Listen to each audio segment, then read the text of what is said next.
하나님의 말씀 봅니다. 하나님의 말씀은 사도행전 24장 10절부터 23절까지 신약성경 230쪽에 있습니다.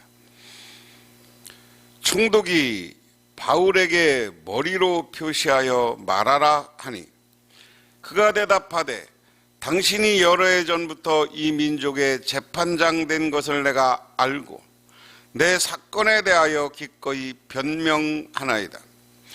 당신이 아실 수 있는 바와 같이 내가 예루살렘에 예배하러 올라간 지 12틀밖에 안 되고 그들은 내가 성전에서 누구와 변론하는 것이나 회당 또는 시중에서 무리를 소동하게 하는 것을 보지 못하였으니 이제 나를 고발하는 모든 일에 대하여 그들이 능히 당신 앞에 내세울 것이 없나이다. 그러나 이것을 당신에게 고백하리이다. 나는 그들이 이단이라 하는 도를 따라 조상의 하나님을 섬기고 율법과 선지자의 글에 기록된 것을 다 믿으며 그들이 기다리는 바 하나님께 향한 소망을 나도 가졌으니 곧 의인과 악인의 부활이 있으리라 함이니이다. 이것으로 말미암아 나도 하나님과 사람에 대하여 항상 양심에 꺼리낌이 없기를 힘쓰나이다.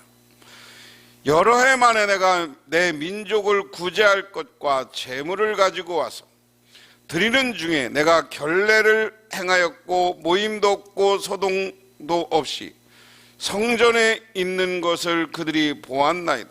그러나 아시아로부터 온 어떤 유대인들이 있었으니 그들이 만일 나를 반대하는 사건이 있으면 마땅히 당신 앞에 와서 고발하였을 것이요 그렇지 않으면 이 사람들이 내가 공회 앞에 섰을 때 무슨 옳지 않은 것을 보았는가 말하라 하소서.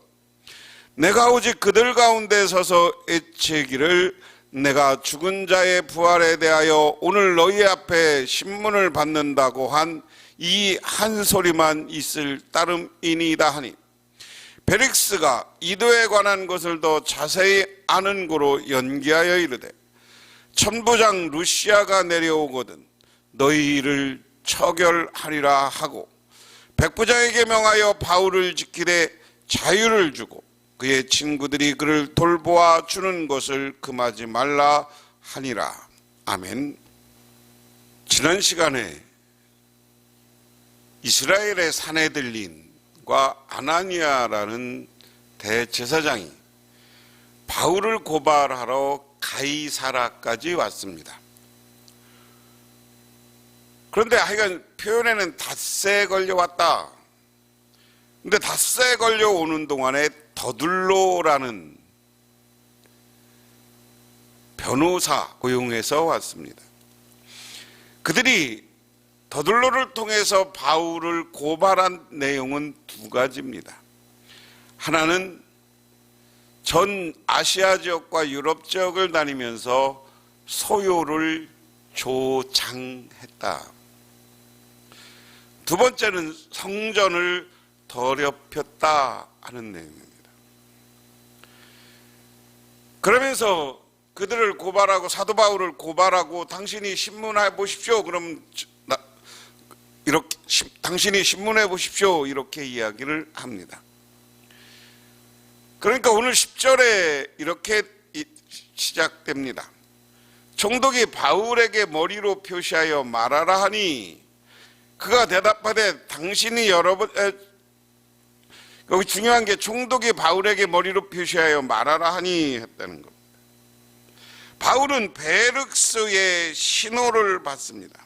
그리고 말하라고 해요. 뭐 머리를 끄덕였던가 그 당시 관습에 따라서 긍정하는 어떤 모양의 모습을 치렀겠죠. 그런데 그 시작의 이야기를 듣고 바울 또한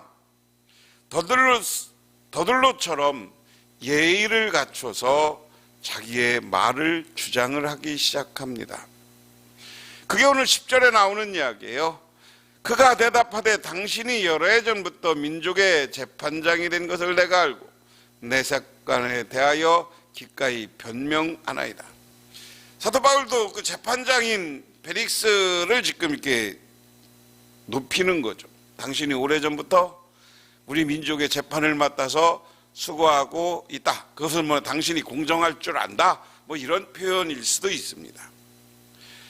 그러면서 내 사건에 대해서 변명합니다. 당신이 아실 수 있는 바와 같이 내가 예루살렘에 예배하러 올라간 지 열흘밖에 안 되고 그들이 내가 성전에 누구와 변론하는 것이나 해당에 사는 누구에게 시중에게 무리를 소동하게 하는 것을 보지 못하였으니 이제 고발하는 모든 일에 대하여 그들이 능히 당신 앞에 내세울 것이 없나이다. 자, 저 사람 고발이 다 거짓말입니다 라고 이야기해요. 내세울 게 없습니다. 왜냐하면 당신도 알 수 조사해보면 알아요. 그러니까 예루살렘에 올라간 지 열이틀 12일밖에 안 됐습니다.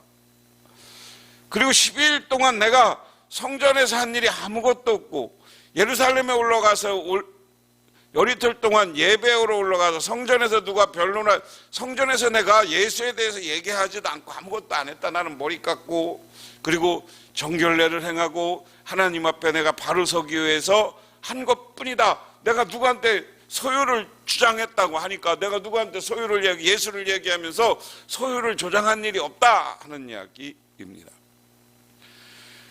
그리고 또 내가 어디서나 소동을 주장하고 사람들 소동나게 한 적이 없다. 저 사람들에 물어봐라. 내가 성전에서도 아무 말 안 했고 시중에 돌아다니면서 내가 아무 말 안 했고 나를 다른 사람들한테 뭐라고 한 적도 없는데 조사 한번 해보십시오. 저 사람들 말 다 거짓말입니다 하는 얘기예요. 그러면서 14절에 그러나 이것을 당신께 고백하리이다. 나는 그들이 이단이라 하는 도를 따라 조상의 하나님을 섬기고 율법과 선지자의 글에 기록된 것을 다 믿으며 그들이 기다리는 바 하나님께 향한 소망도 나도 가졌으니 곧 의인과 악인의 부활이 있으리라 함이니이다 하는 겁니다.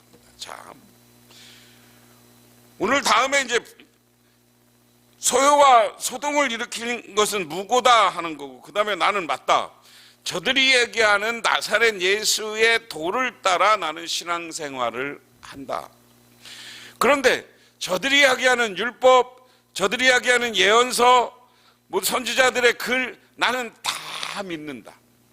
저들과 똑같이 나도 소망이 있다. 그 소망은 뭐냐?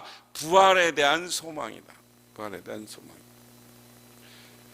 그래서 나는 부활에 대한 소망을 가지고 있기 때문에 의인과 악인의 부활이 있는 것을 믿기 때문에 16절에 이것으로 말미암아 나도 하나님과 사람에 대해 항상 양심의 꺼리낌이 없기를 힘쓰나이다. 자, 난 저 사람들 율법을 믿어요. 예언자들 선지자들의 말도 믿어요. 그리고 나는 부활에 대한 소망이 있어요. 그런데 부활에 대한 소망이 있는 사람은 어떻게 살아야 되는가? 내가 의인과 악인이 부활해서 하나님의 심판을 받는데 나는 의인의 자리에 서야 될 거 아니에요. 그러니까 나는 양심에 꺼리낌 없이 바르게 살아가는 사람이다 하는 겁니다. 오늘 여기 중요한 건 사도 바울이 부활의 소망을 가졌다는 겁니다. 하나님을 섬기는 방법, 원리, 즉 잃어버렸던 길이여 율법과 죄로 덮인 정통의 신앙의 회복이라는 겁니다. 나아가 그는 자신에게 주신 계시, 하나님을 섬기는 길, 이스라엘의 소망에 대해서 하나님과 사람을 향해 항상 다치지 않은 양심을 향해서 노력한다 하는 겁니다. 분투한다 하는 겁니다. 온전한 양심을 가지고 산다. 오늘 예수 믿는 사람들, 오늘 신앙인들이 가야 될 길이 오늘 여기에 있습니다. 우리도 부활에 대한 소망을 간직하고 살아야 돼요. 부활에 대한 소망과 하나님의 심판을 믿는다면 오늘 이 땅에서 지금 우리들의 삶은 양심에 따라 온전하고 바르게 살아야 돼요. 그런데 예수 믿는 사람들 속에서도 바른 사람이 없어요. 제 이익을 따라 공격하고 남을 욕하고 남을 저주하고. 그러면서 우리는 양심을 따라 바르게 사시기를 바랍니다. 그러면서 오늘 17절에 열해 만에 내가 내 민족을 구제할 것과 재물을 가지고 와서 드리는 중에 내가 결례를 행하였고 모임도 없고 소동도 없이 성전에 있는 것을 그들이 보았나이다. 그러나 아시아로부터 온 유대인들이 있었으니 그들이 만일 나를 반대하는 사건이 있으면 마땅히 당신 앞에 와서 고발하였을 것이다. 자, 그 다음은 뭐냐? 성전 모독죄에 대한 반박입니다. 사도 바울은 자기 민족을 구제하기 위해서 예루살렘에 왔다고 말합니다. 분리나 소요, 불화를 위한 것이 아닙니다. 또 그는 성전에서 정결례를 행했으며 하나님을 섬겼다는 겁니다. 그러므로 성전을 모독한 것이 아니다. 바울은 예루살렘을 방문한 목적이 전체 이방교회에서 모금한 구제금을 전달하기 위해서였습니다. 물론 교회의 하나됨이라는 목표가 있었지만 그 기근에 처한 유대교회를 구제하는 일을 일차적인 목적을 가지고 왔다. 자, 그러니까 내가 나는 구제하러 왔다. 여기저기서 돈 갖고 구제하러 왔다. 왜 저 사람들 나를 고발하는 거야? 성전에 가서 나 말 안 했다. 오히려 정결례를 행하고 머리를 깎고 기도했는데 그 율법에 따라 기도했는데 내가 무슨 이단을 따라갖고 성전을 모독했냐? 말해봐. 그 얘기. 그 다음에 뭐라고 합니까? 당신은 그들의 청함을 따르지 마옵소서. 그들 중에서 바울을 죽이기 전엔 먹지도 아니다. 20절에 그렇지 않으면 이 사람들이 내가 공회 앞에 섰을 때 무슨 옳지 않은 것을 보았는가 말하라 하소. 오직 내가 그들 가운데 서서 외치기를 내가 죽은 자의 부활에 대하여 오늘 너희 앞에 심문받는다고 한 이 소리만 있을 따름이다 하니. 자, 계속해서 사도 바울은 반복적으로 얘기해요. 내가 예루살렘에 온 목적은 우리 유대인들을 민족을 구제하러 왔다. 돈을 재물을 가지고 그걸 구제하러 왔다. 그리고 성전에 가서 성전 모독했다는데 안 했다. 나는 머리 깎고 정결례까지 행하면서 회개의 기도를 했다. 그리고 내가 소요를 일으키고 소요를 조장했다 그러는데 나는 어디 가서 입 한 번 뻥끗한 적이 없다. 단 그 영치에서 저 사람들이 고발하기에 나는 예수의 부활을 믿고 나의 부활을 믿는다고 했다. 오늘 여기 있는 사람도 예수의 부활을 믿고 우리가 부활할 것을 받고 소망을 갖고 살아라 하는 겁니다. 그러니까 22절에 펠릭스가 이도에 가는 것을 더 자세히 아는 거로 연기하여 이르되 천부장 루시아가 내려오거든 너희 일을 처결하라 하고 백부장에게 모여 바울을 지키되 자유를 주고 그 친구들이 그를 돌보아 주는 것을 금하지 말라 하니라. 오늘 이야기는 그 다음에 바울이 신문받을 이유가 없다고 이야기하고요. 그리고 내가 바른 이야기를 했다고 주장하니까 오늘 벨릭스라는 사람도 그리스도 예수에 대해서 좀 그 파버에 대해 교회에 대해서 알았던 것 같아요. 그러니까 천부장이 올 때까지 나는 재판을 연기한다. 그리고 친구들이 와서 바울을 간호하거나 바울을 돌보고 단 것 막지 마라 하는 겁니다. 오늘 그러면서 오늘 말씀의 제목을 제가 정리해 보면 그렇습니다. 참된 그리스도인이라고 했습니다. 오늘 참된 그리스도인은 누구냐? 사도 바울이죠. 그는 법정에 선 사도 바울이 참된 그리스도입니다. 자, 그런데 법정에 선 사도 바울의 모습은 어떻습니까? 기꺼이 변명하는 바울이다.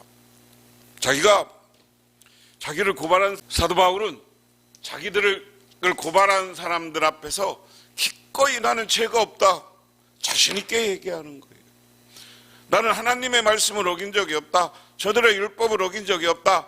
우리들 어디 가서 우리를 욕하고 회방하고 손가락질할지라도 우리 예수 믿는 사람은 우리가 내가 양심에 따라 살았으면 어디 가든지 당당해야 되는 거예요. 두 번째, 진리를 쫓는 바울. 그래서 사도 바울은 유대인의 율법 선지자의 말 다 안다. 그렇지만 부활한 것은 예수님이다. 이것이 예수 그리스도의 길이 참 진리의 길이다. 부활에 대한 소망이 참 진리의 길이다. 내가 이것 따라가는데 뭐 잘못됐느냐 하는 것이 오늘 본문의 이야기입니다. 그다음에 세 번째, 당당한 부활의 증인. 반복적으로 얘기하지만 내가 오로지 이 사람들 앞에서 시장이나 성전이나 해서 말한 적이 없는데 단 저 사람들이 고발하길래 그 로마 군대가 있는 그 영체에 들어가면서 쟤들에게 나는 예수 그리스도의 부활을 믿는 사람입니다 라고 얘기했다. 이거에 대해서는 재판하십시오 하는 겁니다. 그 다음에 참된 신앙의 모습은 어떤 것이냐 하는 것. 오늘 사도 바울은 당당합니다. 나는 소동을 일으키는 자가 아니라 나는 어디 가서 예수 부활에 대한 복음을 전했다. 계속해서 저 사람들이 이야기하는 것, 자기를 음해하는 것에 대해서는 no, 아니라고 당당히 이야기를 합니다. 하지만 자기가 갖고 있는 심지 예수 그리스도의 신앙, 부활에 대한 신앙, 이건 나는 버릴 수 없다는 거예요. 그리고 두 번째, 신앙인은 어떻게 해야 되느냐? 양심에 따라 살아가는 사람들이 돼야 된다. 양심이라는 것은 사도 바울에게 양심은 뭐냐면 자기가 유대인의 율법을 공부했고 예언자들의 말씀도 공부해봤고 그리고 예수에 대해서 베드로나 많은 사람들한테 들어보고 자기가 예수를 만나본 경우는 내 양심에 따라서는 예수가 진리야. 예수를 따라 살아가는 게 진리야. 그러므로 자기는 진리를 따라 살겠다. 예수 그리스도의 내 전파자가 되고 전도자가 되겠다. 그 다음에 자기는 부활의 소망을 가진 자다. 오늘 복음에서도 이야기했지만 부활의 소망을 가지고 나는 어디 가서 소요를 일으킨 적이 없다. 성전을 모독한 적도 없다. 그렇지만 나는 부활에 대해서는 얘기했다. 부활에 대해서는 분명하다. 나는 부활의 소망이 있고 부활의 소망이 있기 때문에 이 땅에서 선하게 바르게 올바르게 살려고 노력하는 사람이다 하는 겁니다.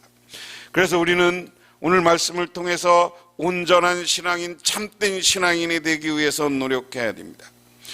제가 개인적으로는 가장 존경하는 참된 신앙인은 본헤퍼라는 독일의 목사님이에요. 1930년대 독일에서는 나치의 등장으로 인해 수많은 그리스도인 지도자들이 고뇌에 빠져 있었습니다. 그것은 히틀러를 따를 것인가 아니면 그리스도를 따를 것인가에 대한 선택이었습니다. 이때 디트리히 본헤퍼는 뉴욕 유니온 신학교 교수로 초빙되어 미국 땅을 밟았습니다. 그러나 기도할 때마다 주님은 그가 있어야 할 곳은 독일이라고 말씀하십니다. 마침내 그는 귀향을 결단하고 나이놀돈 리버 교수에게 편지를 남겼습니다. 주님은 내가 이 어려운 시기에 조국의 백성과 함께 보내야 한다고 말씀하십니다. 이들과 이 고난을 함께하지 않는다면 나는 전후 교회 재건에 참여할 특권을 상실할 것입니다.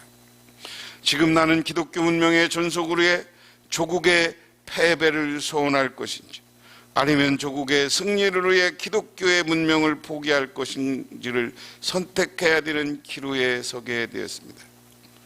미국 온 지 한 달 만에 그는 전운이 감도는 독일로 돌아갔고 1940년에는 모든 설교와 출판을 금지당하고 1943년에는 반체제 음모자로 체포되고 맙니다. 그 후 1945년 39세의 일기로 플루센크 교도소에서 죽음은 끝이 아니라 영원한 삶의 시작이라는 말을 남기고 죽음을 맞습니다. 본헤퍼는 믿음, 순종, 희생으로 조국과 세상을 위해 축복의 사람이 될 수 있었습니다. 그는 세상을 떠나기 전에 한 편의 기도시를 남겼습니다. 주님, 우리가 공허한 말을 늘어놓지 말게 하시고 사랑이 말보다 더 나으니 순종이 논중보다 더 좋음을 알게 하소서. 주님의 계명으로부터 도망치려는 우리를 굳게 붙들어 주시고 우리를 사로잡아 말씀에 굴복시키고 우리가 오늘 할 수 있는 일을 믿음으로 행하게 하소서라고 이야기했습니다. 본헤퍼는 돌아와서 고백교회라는 것을 만들고 히틀러 반대 운동을 합니다. 독재 반대 운동을 합니다. 저는 우리나라가 이제 대통령도 바뀌고 새로운 시대를 맞습니다. 그런데 이 민주주의가 지켜지지 않고 그리스도의 복음의 자유가 지켜지지 않는다면 오늘 본헤퍼처럼 우리는 악의 독재자에 맞서서 싸워야 되는 것이고 그것이 지켜진다면 이 민족에 그게 복음이 세워지고 교회가 세워지고 그들 앞에 영원한 진리가 세워질 수 있도록 최선을 다해 노력하는 열정적인 사람이 되어야 될 줄 믿습니다. 그러므로 우리 모두는 정의 앞에 올바른 정의를 따라 진리를 따라 사는 사람이 되시고, 그리고 이 진리를 따라 세상에 복음을 전파하고 오늘 한국교회가 불의와 악이 물러가고 우상과 이단이 물러가고 하나님의 의로 성립되는 아름다운 신앙적 국가가 되어지기를 위해서 기도하고 전도하는 우리 모두가 되기를 바랍니다. 기도하겠습니다. 하나님 아버지 고맙습니다. 오늘도 주님의 은혜와 은총을 기억하며 저희들이 이렇게 주님의 제단에 나왔습니다. 오늘 이 복음을 세상을 향해 전하게 하옵소서. 예수님 이름 받들어 기도드리옵나이다. 아멘.